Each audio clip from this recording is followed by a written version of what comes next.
उनका नियत है कि जो छात्र का आवाज है पटना विश्वविद्यालय में, जो छात्र का मजबूत आवाज और बन सकता है, जो छात्र का आवाज मजबूती से रख सकता है, उसको किसी तरीके से इस चुनाव में नहीं शामिल होने देने का। अब लिंगदो कमेटी में एज एलिजिबिलिटी है तो फिर यह क्या आधार है निकालने का? इसका मतलब आप पीएचडी वाले छात्र को छात्र डाले हैं, उसके अलावा उसमें और कैंडिडेट है जो हमसे ज़्यादा समय यूनिवर्सिटी में बिताए। आखिर क्या मजबूरी थी कि उनका नाम आप वैलिड किए हैं? ये प्राचीन काल से पाटलिपुत्रा जिस मगध साम्राज्य का एस्टेब्लिश किया गया था, वो पूरे विश्व की इसी धरती से। और छात्र के बीच ही रहना है, गाड़ी का काफिला वो कोई बड़ा चीज नहीं है, वो तो यहाँ के छात्र थे। सिटी पूरा जाम। उन्होंने हमको नॉमिनेशन कराने के लिए लाया था कि भैया आप हमारे मजबूत आवाज है, चलिए हम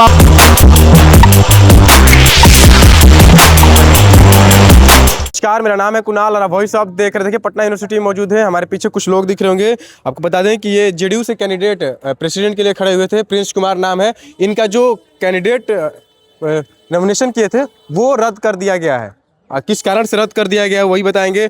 किस कारण से आपका नॉमिनेशन रद्द कर दिया? कल विश्वविद्यालय के पदाधिकारी के चले जाने के बाद यहाँ विश्वविद्यालय के कर्मचारी द्वारा एक लेटर चिपकवा दिया गया और उसमें जो भी कैंडिडेट छात्र हित में हमेशा बात करते थे उनका इनवैलिड नॉमिनेशन कर दिया गया है।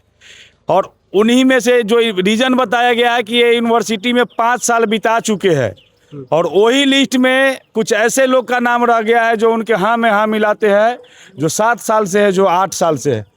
इनका मंशा क्लियर है, किसी एक तरफ का उनका प्रेशर आ रहा है और उन्हीं के सपोर्ट में इस तरीके का लेटर जारी किया गया। उनका नियत है कि जो छात्र का आवाज़ है पटना विश्वविद्यालय में, जो छात्र का मजबूत आवाज़ और बन सकता है, जो छात्र का आवाज़ मजबूती से रख सकता है, उसको किसी तरीके से इस चुनाव में नहीं शामिल होने देने का। लेकिन हम लोग नीतीश कुमार के विचार को मानने वाले लोग हैं, हमेशा लड़ने वाले लोग हैं। हम आए हैं अभी अपील करने। हम लोकतांत्रिक तरीके से इसमें ग्रीवांस के सेल में अपील कर रहे हैं कि हमारा नॉमिनेशन का जो आप आधार बनाए हैं वो बुनियाद आधार है आपका, इस पर पुनः विचार कीजिए। और नहीं तो उसके बाद हम लोग इस विश्वविद्यालय में तमाम छात्र चुनाव से बहिष्कार करेगा। जब नॉमिनेशन किए उस समय कुछ कारण नहीं बताया गया, उसके बाद कोई कारण नहीं। 5 दिन पहले एक लेटर जारी किया गया और उसमें यह बताया गया कि जो भी छात्र पटना विश्वविद्यालय में 5 साल बिता चुके हैं वह चुनाव नहीं लड़ पाएंगे। जब लिंगदो कमेटी में एज एलिजिबिलिटी है तो फिर यह क्या आधार है निकालने का? इसका मतलब आप पीएचडी वाले छात्र को छात्र नहीं मांग रहे हैं, या जो 5 साल बिताकर दूसरे में चले गए, दूसरे कोर्स में चले गए, कोई वोकेशनल कोर्स कर रहे हैं आपके यहाँ, वो छात्र नहीं है। जो छात्र, सीधी इनकी नीयत है कि जो छात्र का मजबूत आवाज़ हो सकता है उनको चुनाव नहीं लड़ने देना। अपने तरीके का लोग जो उनके हाँ में हाँ मिलाए, जो उनके इशारे पर चले। अरे भैया, तो जब उन्हीं को चुनना है तो चुनाव क्यों करा रहे हैं? सीधा घोषणा कर दीजिए कि हाँ भाई ये लोग जीत गया है ना। फिर यहाँ का छात्र आपको तुरंत जवाब दे देगा। इस तरीके का दोहरा नीति हम लोग नहीं स्वीकार करेंगे। 3 बजे ग्रीवांस का बैठक है। अगर इसमें नहीं फैसला आता है, 3 कैंडिडेट का इनवैलिड किया गया है, अगर नहीं इसको वैलिड किया जाता है तो इसके बाद विश्वविद्यालय का तमाम छात्र संघ चुनाव को बहिष्कार करेगा और यूनिवर्सिटी में आंदोलन करेगा। यानी आप कहीं ना कहीं यूनिवर्सिटी पे आरोप लगा रहे हैं कि मिली भगत है और किनका प्रेशर है, ये वाइस चांसलर क्लियर करे।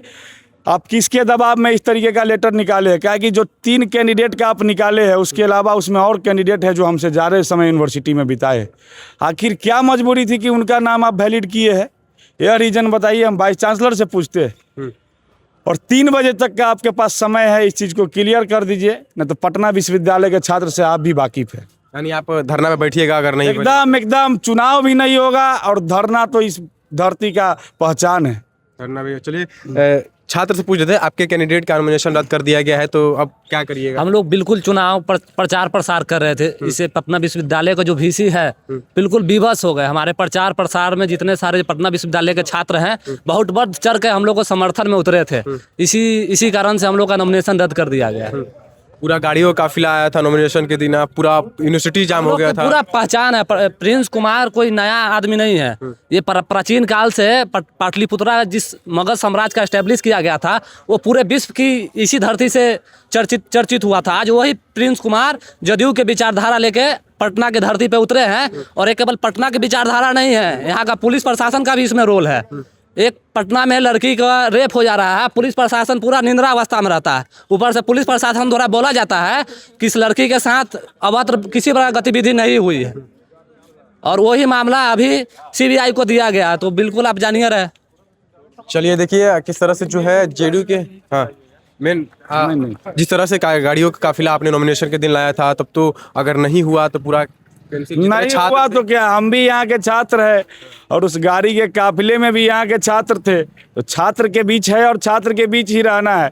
गाड़ी का काफिला वो कोई बड़ा चीज नहीं है, वो तो यहाँ के छात्र थे। यूनिवर्सिटी पूरा जाम उन्होंने हमको नॉमिनेशन कराने के लिए लाया था कि भैया आप हमारे मजबूत आवाज है, चलिए हम आपके नामांकन में चलते हैं। अच्छा, लोग पूछ रहे थे गाड़ी भाड़ा पे है कि प्रिंस पटेल जी के दोस्तों का? भाड़ा पर गाड़ी नहीं चलता है, विश्वविद्यालय है, सब अपनी सब यहाँ के छात्रों का है। हमको ये भी नहीं पता कि कौन किसका गाड़ी था, हम जो बैठे थे वह गाड़ी किसका था ये भी नहीं पता है। सब हमारे साथियों का सहयोग था और यहाँ के छात्रों का समर्थन से उस तरीके का नॉमिनेशन हुआ था। चलिए देखिए 3 बजे मीटिंग रखी गई आप लोग? एकदम 3 बजे का मीटिंग है यहाँ के पदाधिकारियों का।